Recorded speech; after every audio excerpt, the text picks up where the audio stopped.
Of Rahman. हमने यहाँ पे रहमान की प्रेजेंट एज को लेट कर लिया x। अब बात होगी 3 ईयर एगो। अगर हम बात 3 ईयर एगो की बात करें तो 3 ईयर एगो रहमान वाज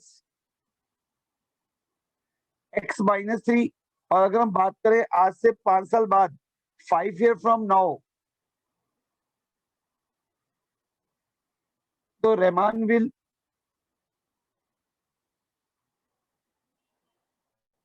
x+5। तो नोट करना, ये रहमान की एज 3 साल पहले है और ये रहमान की एज आज से 5 साल बाद है। अब वो कह रहे हैं इन दोनों एज का जो रेसिप्रोकल है 1/3 के इक्वल है। इन दोनों एज का रेसिप्रोकल का जो सम है बच्चे, अगर इस एज का भी रेसिप्रोकल कर दे और इस वाली एज का भी रेसिप्रोकल कर दे, तो जो इन दोनों का सम आएगा बेटा वो 1/3 के इक्वल है। नोट करिए क्वेश्चन को ध्यान से पढ़िए। क्वेश्चन में लिखा है रहमान की जो आज प्रेजेंट एज है वो आपने लेट करी है x। 3 ईयर अगो, 3 साल पहले, आज की जो भी एज है उसमें 3 साल माइनस कर दीजिए, दैट इज कॉल्ड x-3। और 5 ईयर फ्रॉम नाउ, आज से 5 साल बाद, तो मतलब जो भी एज है उसमें 5 साल प्लस कर दीजिए। तो नोट करना बच्चे, जब भी हमारी बात आज से 3 साल पहले या 5 साल बाद होती है तो हम लोग उसकी एज में 3 साल माइनस 5 ऐड कर देते हैं। उसके बाद दोनों की एज का जो रेसिप्रोकल का सम है 1/3 के इक्वल है। अब ऐसे क्वेश्चन में सबसे पहले एलसीएम ले लीजिए।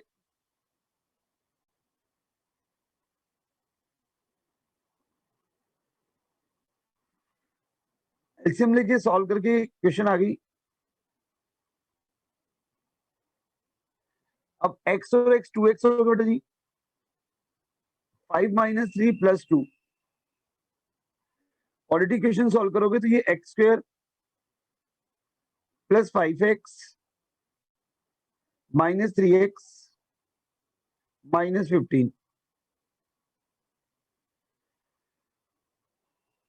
न्यूमरेटर को सिंप्लीफाई मत करिए, वो तो ऑलरेडी लोएस्ट टर्म में है। डिनोमिनेटर को जब सिंप्लीफाई करेंगे तो ये हो गया प्लस का 2x माइनस का 15।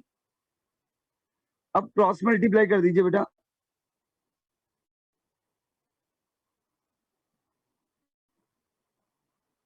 जब आप राइट साइड पे ले जाएंगे बच्चे तो साइन चेंज हो जाएंगे।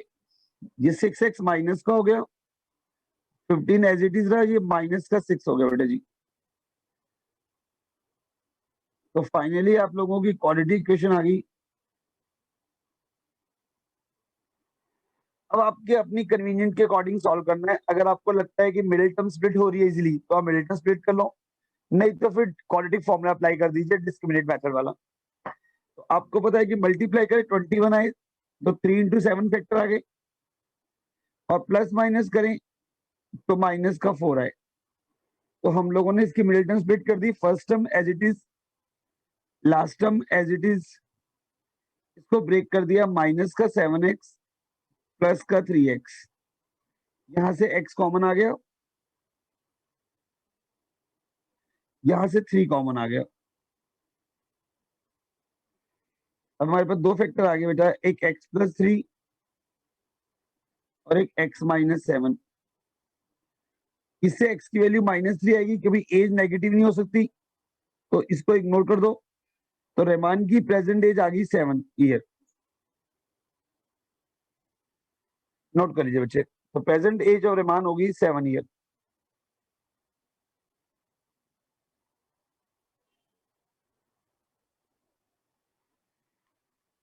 जल्दी से नोट करिए सारे बच्चे।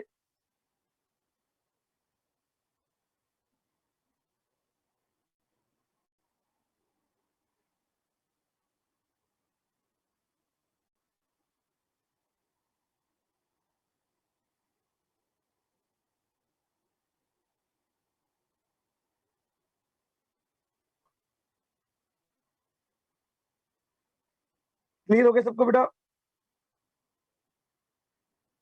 Yes sir. एक बार क्वेश्चन को ध्यान से पढ़िए स्टार्टिंग से वर्ड टू वर्ड। तो क्वेश्चन में प्रॉपर लिखा हुआ है कि रहमान की age 3 year ago and 5 year now का जो रेसिप्रोकल का समय 1/3 है। तो ऐसे में आप प्रेजेंट एज लेट कर लो। तो हमने यहाँ पे लेट कर लिया, let the present age of Rahman x। अब अगर बात 3 ईयर एगो की हो रही है, मतलब 3 साल पहले की, तो रहमान की जो एज है उसमें 3 माइनस कर दीजिए। और अगर बात 5 साल बाद की हो रही है तो रहमान की एज में 5 साल प्लस कर दीजिए। अब अगर इन दोनों एज का अगर हम रेसिप्रोकल करके उसका सम कर दें तो 1/3 के इक्वल आ रहा है।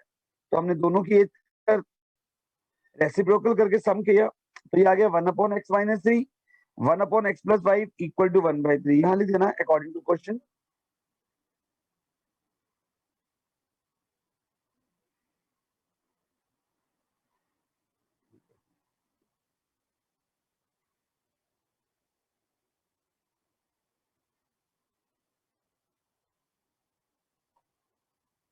सर हम जो क्वाड्रेटिक फॉर्मूले से कर रहे हैं तो एक में 7 आ रहा है आंसर और एक 3 आ रहा है, -3 नहीं आ रहा। बेटा वो ऑटोमेटिकली 3 आ तो जाएगा ना, ये -3 आ 74। रहा है। बेटा तो -3 मैंने भी आएगा उसी क्योंकि से किया।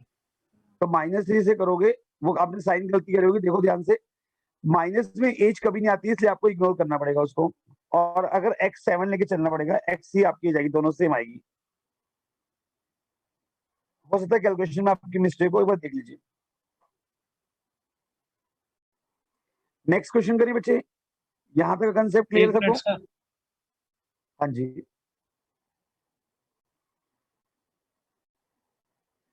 वर्ल्ड प्रॉब्लम 4 मार्क्स में क्वेश्चन आता है एग्जाम में। थोड़ा आप लोग इसको प्रॉपर प्रिपेयर करिए क्योंकि सेक्शन डी का पार्ट होता है ये लॉन्ग क्वेश्चन में।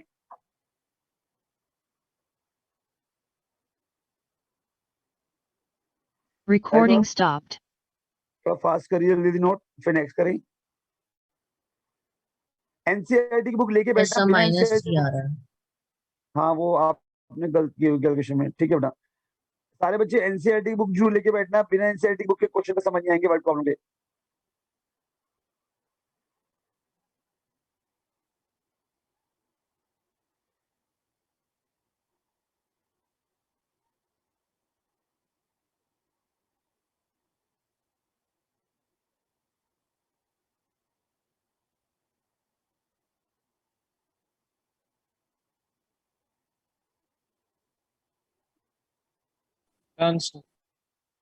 देखिए नेक्स्ट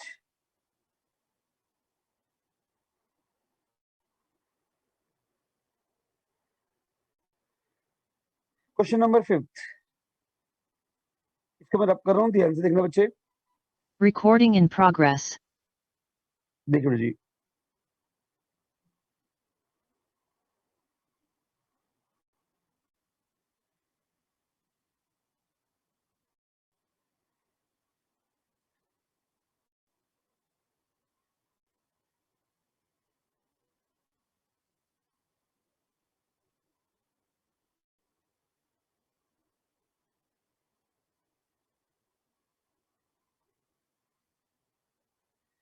हाँ जी बेटा, question number 5। In the class test the sum of Shefali marks in maths and English is 30। तो मैथ्स और इंग्लिश के मार्क्स मिला के शेफाली के 30 हैं। She got 2 more marks in maths and 3 less marks in English. The product of their marks would be 210. तो बहुत simple है, जब बच्चे हम लोगों को लीनियर इक्वेशन 2 वेरिएबल तैयार करनी होती है तो हम 2 वेरिएबल ऐड करते हैं x और y, बट क्वाड्रेटिक इक्वेशन में हम एक ही वेरिएबल ऐड करते हैं x।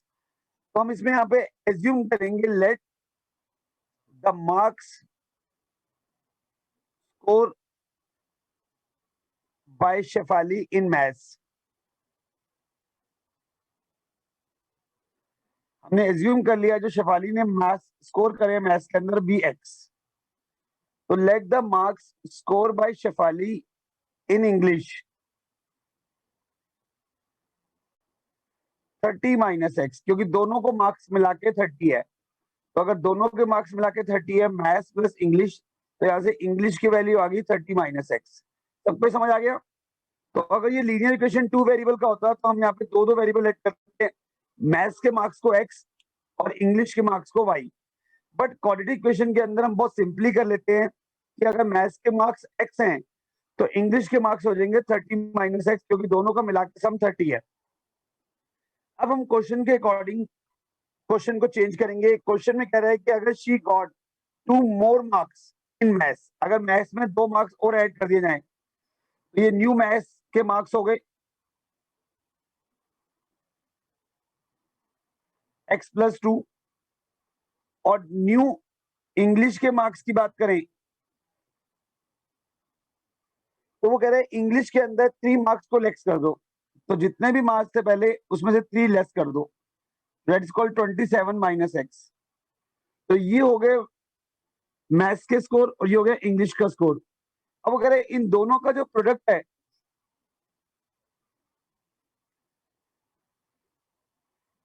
इन दोनों मार्क्स का जो प्रोडक्ट है बेटा वो क्वेश्चन में 210 के इक्वल दिया हुआ है। एक बार क्वेश्चन ध्यान से पढ़िए स्टार्टिंग से। सबसे पहले क्वेश्चन में कह रहा है शेफाली ने मैथ्स और इंग्लिश के दोनों के सम मिला के 30 मार्क्स स्कोर करे हैं। तो ऐसे क्वेश्चन के अंदर हमने एज्यूम कर लिया है कि अगर उसने मैथ्स में एक्स मार्क्स ऑब्टेन करे हैं तो उसने इंग्लिश में 30 माइनस एक्स मार्क्स ऑब्टेन करे होंगे।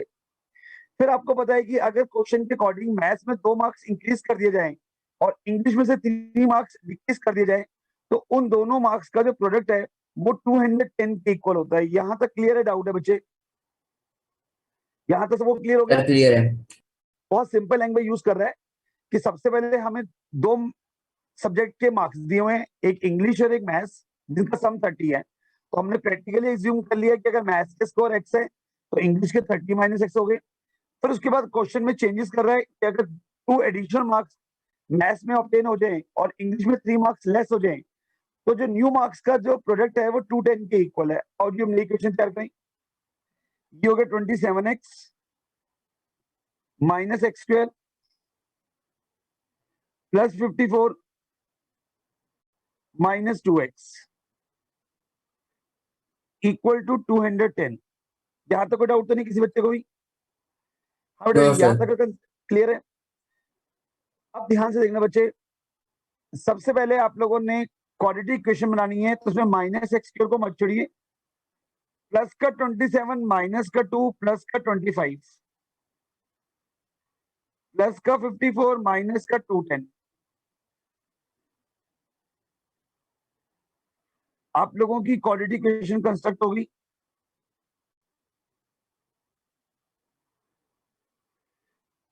अब एक्स स्क्वायर के आगे कभी भी नेगेटिव आए ना तो माइनस पूरे में से कॉमन ले लो। जब माइनस पूरे में से कॉमन लोगे तो ये हो जाएगा प्लस का एक्स स्क्वायर माइनस का 25x और प्लस का 156। ये माइनस माना के 0 से खत्म हो जाएगा क्योंकि -1 है। अब आपने फिर 2 चॉइस है, या तो इसको मिलिटन स्प्लिट से सॉल्व कर लो या डी फॉर्मूले से सॉल्व कर लो, क्वाड्रेटिक फॉर्मूले से। तो अगर हम इसको मिलिटन से सॉल्व करते हैं तो आप अगर इसके माइनस प्राइम कॉमन नहीं लिया तो कोई बात नहीं। तो माइनस एक्स स्क्वायर में कंफ्यूज हो गए, कैलकुलेशन गलत करके मार्क्स कई बार आप रिड्यूस भी कर सकते हैं, इसलिए बेटर है कि एक्स स्क्वायर के आगे सर नेगेटिव जब भी हो कॉमन ले लो, वरना कैलकुलेशन में लास्ट में गलती कर सकते हो आप लोग। देखो जी, सर अगर हमने माइनस कॉमन लिया तो वो माइनस गया कहाँ? -1 0 से डिवाइड हो जाता है ना बच्चे, 0 अपॉन समथिंग 0 होता है।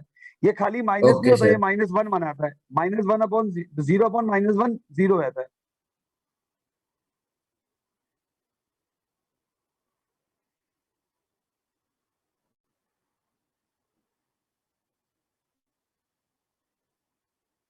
लो जी, 13 और 12 फैक्टर आ गए।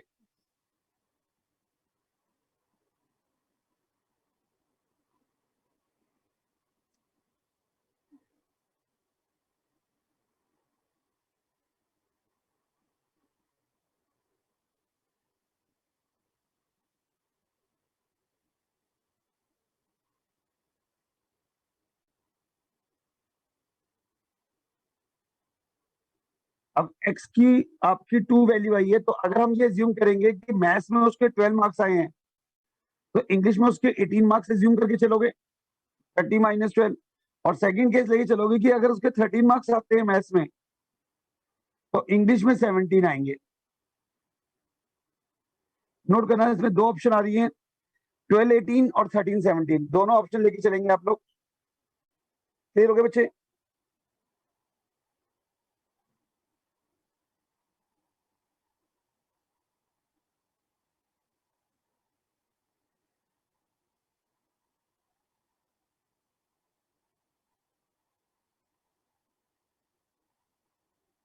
यहां तक का कंसेप्ट क्लियर है सबको बेटा?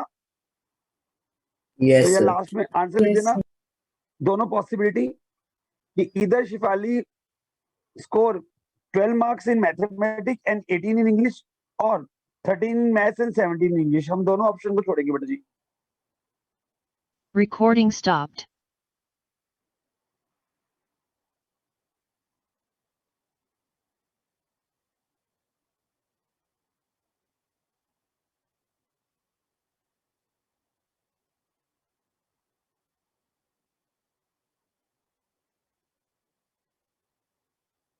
तो हमने नीचे 18 और 17 क्यों लिखा है? बेटा यहाँ से माइनस करेंगे ना इंग्लिश के मार्क्स निकालने के लिए। इंग्लिश के okay marks sir. 30 minus x है ना, तो अगर आपने एक्स को एज्यूम करा है 12, तो 30 माइनस 12 18 हो गया ना। और अगर इंग्लिश को 30, अगर मैथ्स को 13 एज्यूम करोगे तो 13 माइनस 13 जो हो जाएगा आपका 17 आ जाएगा। हम दो पॉसिबिलिटी लेके चल रहे हैं, या तो शेफाली ने 12 और 18 मार्क्स स्कोर करे हैं, 12 मैथ्स में और 18 इंग्लिश में, या सेकंड पॉसिबिलिटी है 13 मैथ्स में और 17 इंग्लिश में, क्योंकि दोनों कंडीशन सेटिस्फाइड हो रही है।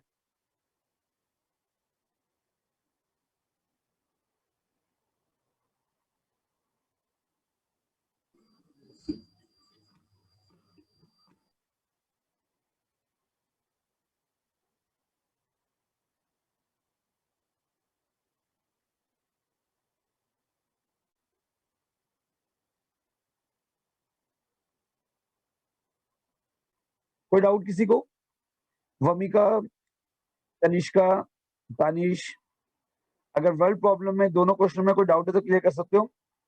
फर्स्ट क्वेश्चन के अंदर आप लोगों को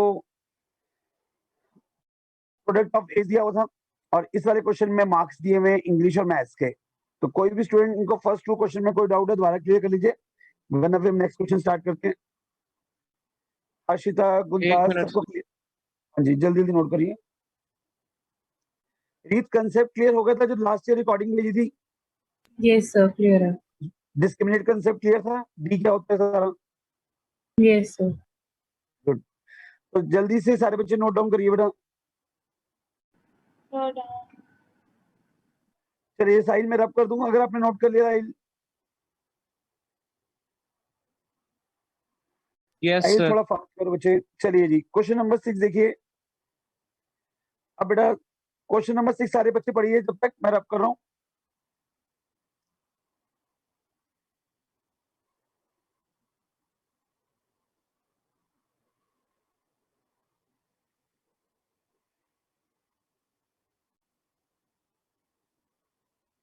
देखो बेटा जी, अब है आपका क्वेश्चन नंबर 6 जिसमें बात Recording in progress. The diagonal of a rectangular field is 60 meter more than the shorter side. If the longer side is 30 meter more than the shorter side, find the sides of the field. आपके पास एक rectangular field है, हमने assume कर लिया एक rectangular field है। कोई doubt तो नहीं किसी को यहाँ पे? हाँ जी बच्चे, तो जब भी बात रेक्टेंगुलर फील्ड की होती है बच्चे, तो अपनी मर्जी से एज्यूम कर लो ये आपकी लेंथ है, ये आपकी विड्थ है और ये आपका डायगोनल है। एक बात समझने की है कि रेक्टेंगल के अंदर जो साइडें होती है उनके बीच में परपेंडिकुलर रिलेशन कंसेप्ट होता है, जिसकी वजह से अगर ABCD एक रेक्टेंगल है जिसमें ABC एक राइट एंगल ट्रायंगल बन गया। सबको क्लियर है? तो ABC हमारा एक राइट एंगल ट्रायंगल है। यहाँ पे कोई डाउट तो नहीं है, क्योंकि रेक्टेंगल का जो डायगोनल होता है वो उसकी साइड के साथ एक राइट एंगल रिलेशन तैयार करता है, क्योंकि रेक्टेंगल के सारे एंगल 90 के होते हैं।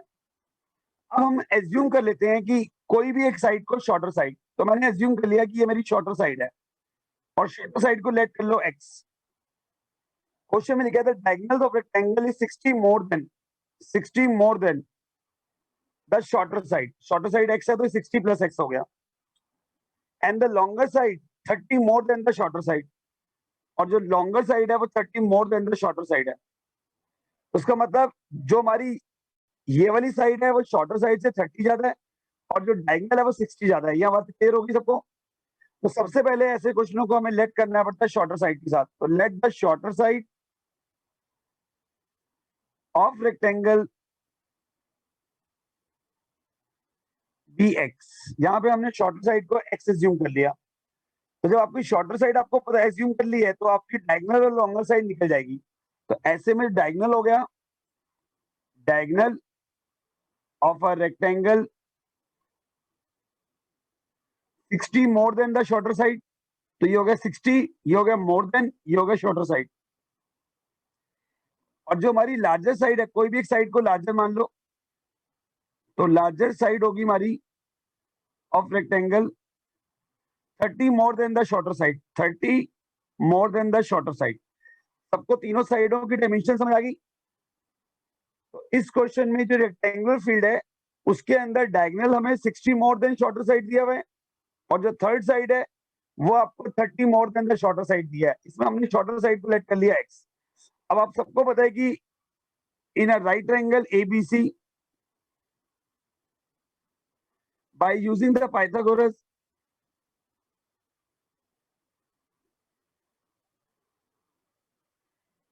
AC स्क्वायर, क्योंकि हाइपोटेन्यूस का जो स्क्वायर होता है वो अदर दो साइड के स्क्वायर के सम के इक्वल होता है। ये हम लोगों ने राइट एंगल ट्रायंगल में पढ़ा हुआ है। आप 6-7 क्लास से पढ़ते हुए आ रहे हो पाइथागोरस थ्योरम, जिसके अकॉर्डिंग h का स्क्वायर इक्वल है p square plus b square. यहाँ पे h हो गया हाइपोटेन्यूस, p हो गया परपेंडिकुलर, b हो गया बेस। तो यहाँ पे AC हो गया 60 प्लस x,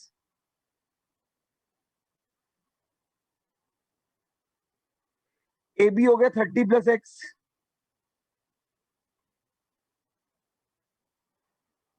और BC हो गया x।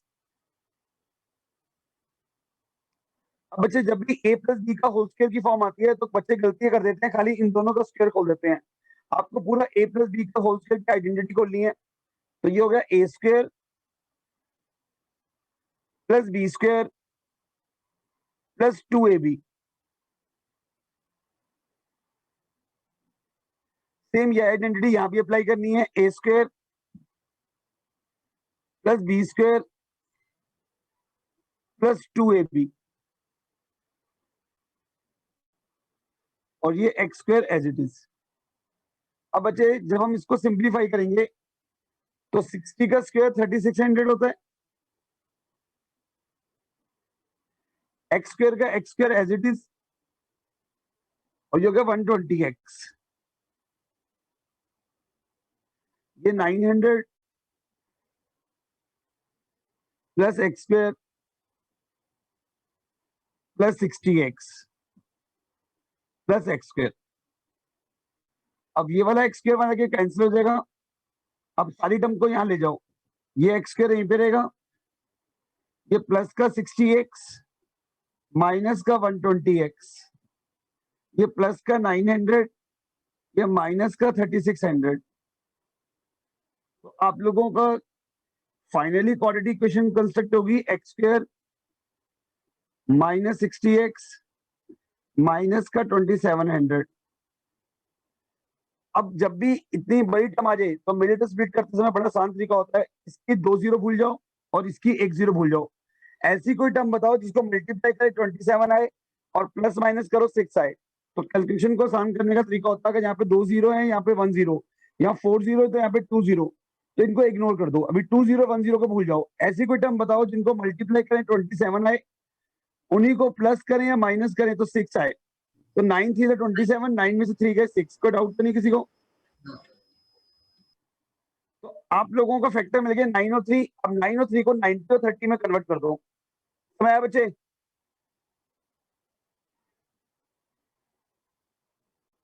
यहां तक क्लियर है सबको?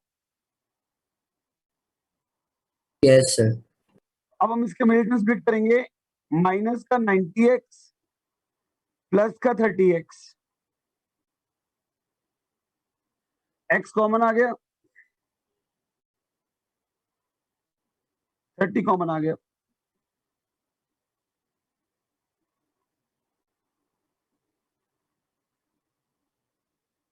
तो बेटा x की दो वैल्यू आ गई, एक 90 और एक माइनस 30। माइनस तो कभी साइड होती नहीं, इसको इग्नोर कर दो।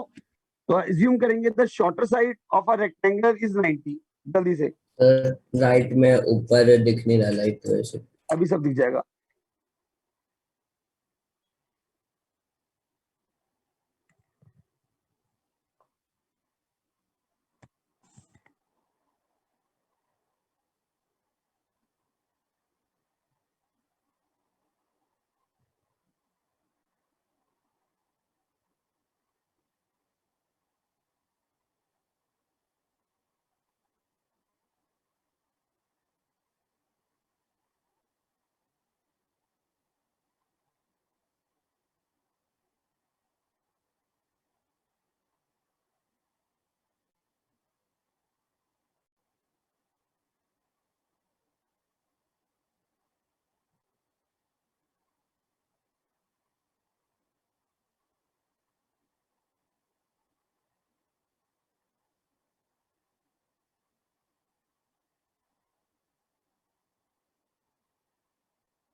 Done sir. जी बेटा, यहाँ तक का कंसेप्ट क्लियर है? Yes sir. सबको समझ आ गया रेक्टेंगल क्या होता है, रेक्टेंगल के ईच एंगल, सारे कंसेप्ट क्लियर है? तो रेक्टेंगल की जब भी शॉर्टर साइड की बात हो तो आप लोगों ने परपेंडिकुलर बेस में से किसी को भी शॉर्टर अज्यूम कर सकते हो, जो नहीं परपेंडिकुलर को शॉर्टर अज्यूम करना है। बट कभी भी डायगोनल को या हाइपोटेन्यूज को शॉर्टर साइड मत अज्यूम करना, क्योंकि वो सबसे लॉन्गर साइड होती है। तो हम लोगों ने इन तीन साइड्स के अंदर परपेंडिकुलर को लेट कर लिया सबसे शॉर्टर साइड, जो आप लोगों की लेंथ है वो हमने एज्यूम कर ली इससे लॉन्गर है, जो है 30 मोर देन, और diagonal 60 more than the shorter side है। इसके बाद इनमें पाइथागोरस का रिलेशन लगा के हम लोगों ने एक्स निकाल लिया। कोई स्टूडेंट ऐसा इसको डाउट है, जल्दी से क्लियर कर लीजिए। अनन्या नो समझ सर, आ गया क्लियर है। बच्चे? Yes sir. गुड। हर्षिता, कोई डाउट तो नहीं है? प्रथम, गुप्ता, प्रणव। तो अब हम no next sir. Question start करते हैं। अगर किसी को अगर ये समझ आ गया कि जब भी मिल्टन स्प्लिट करनी हो, यहाँ पे 2700 आ रहा हो और यहाँ पे 60, तो कोशिश ये करा करो इसकी 2 जीरो को इग्नोर कर दो, इसके 1 जीरो को। अब सिंपल देखो कि मल्टीप्लाई करो, 27 आए, प्लस माइनस करो 6 आए, तो उसके बाद एक एक जीरो ऐड कर दिया करो। आओ जी स्टार्ट करें नेक्स्ट। देखिए बेटा,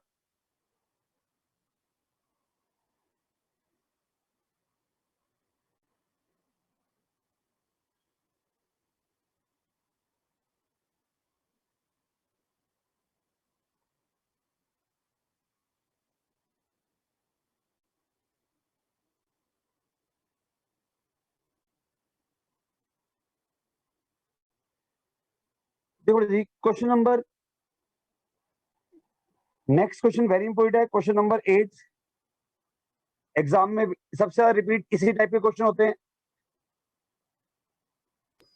तो ध्यान से देखना बच्चे। क्वेश्चन नंबर 8 में, अ train travel 360 kilometre at a uniform speed.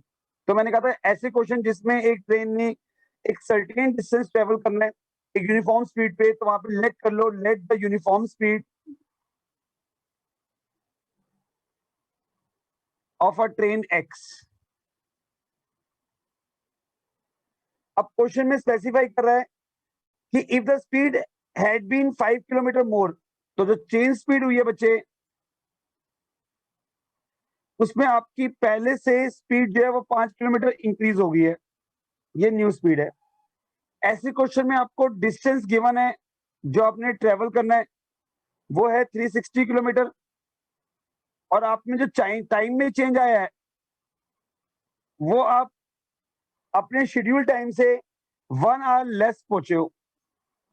तो आपको पता है ऐसे क्वेश्चन जिसमें स्पीड इंक्रीज होती है, उस क्वेश्चनों के अंदर हमें पहले से कम टाइम लगता है। तो ऐसे क्वेश्चन करने का तरीका होता है original time equal to change time. Time को निकालने का फॉर्मूला है डिस्टेंस अपॉन स्पीड। हमारी डिस्टेंस था 360 किलोमीटर, हमारी स्पीड थी ओरिजिनल x किलोमीटर, तो ये हमारा ओरिजिनल टाइम था, डिस्टेंस अपॉन स्पीड। सबको डाउट है या क्लियर है? Distance upon speed equal to actual time होता है। तो इसका मतलब ओरिजिनल टाइम लगता था किसी भी ट्रेन को अपने डेस्टिनेशन में पहुंचने के लिए 360 अपॉन एक्स। 360 हो गया डिस्टेंस, स्पीड होगी एक्स। बट अब जो टाइम में चेंजेस आए बच्चे, उसके अकॉर्डिंग डिस्टेंस तो सेम रहा, बट स्पीड हमने पहले से इंक्रीज कर दी। तो आपको पता है जब स्पीड इंक्रीज होती है तो पहले से टाइम कम लगता है। अगर यहाँ पे स्पीड कम होती तो टाइम इंक्रीज होता, यहाँ पे स्पीड इंक्रीज हुई है तो टाइम डिक्रीज हो गया। ये बात रट लो कि अगर ये प्लस होगा तो ये माइनस होगा ही होगा हमेशा। समझ आ गया? तो अब ऐसे क्वेश्चन को करने के लिए 1 वहां जाके प्लस का कर दो और ये टर्म वहां पे जाके माइनस की कर दो। अब हमारे सामने क्वाड्रेटिक इक्वेशन कंस्ट्रक्ट होगी।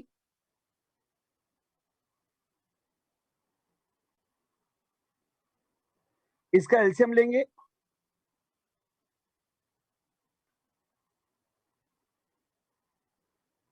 एलसीएम लेते समय इसको इससे मल्टीप्लाई करना है, इसको इससे मल्टीप्लाई करना है। अब फाइनली हो गया 360x, इसको इससे मल्टीप्लाई करेंगे,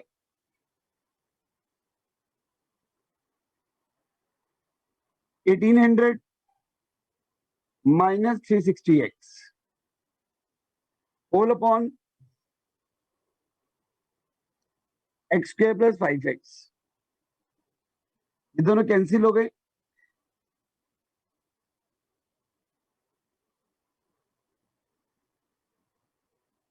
क्रॉस मल्टीप्लाई करेंगे तो आपकी क्वाड्रेटिक इक्वेशन कंस्ट्रक्ट हो जाएगी।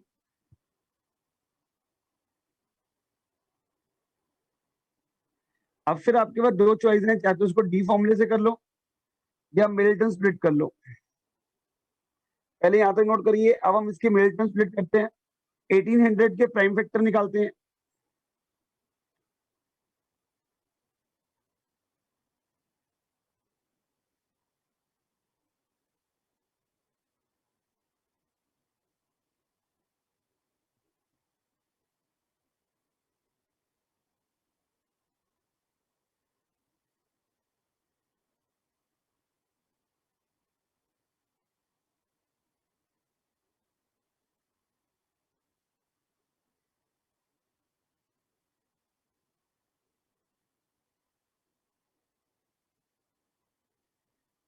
ये फैक्टर आ गए 40 एंड 45। देखो बच्चे,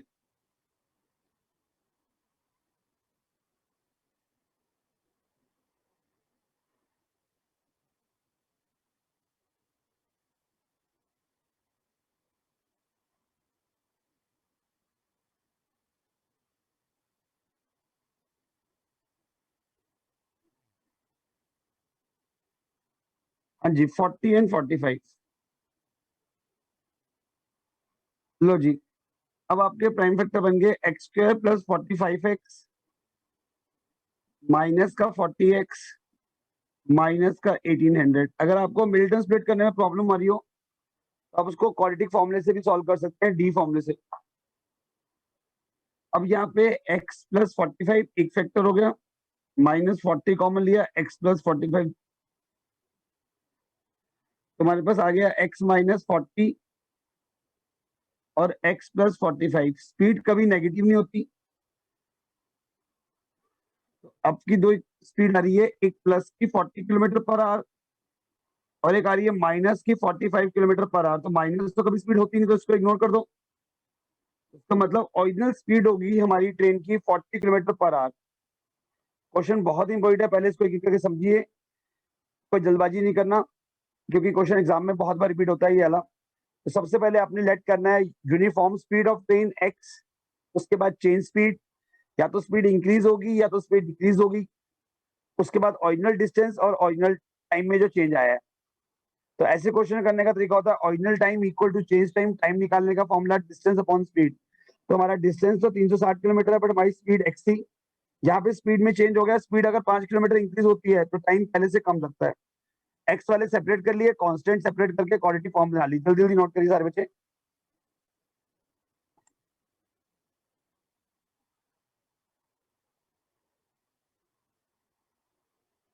Recording stopped.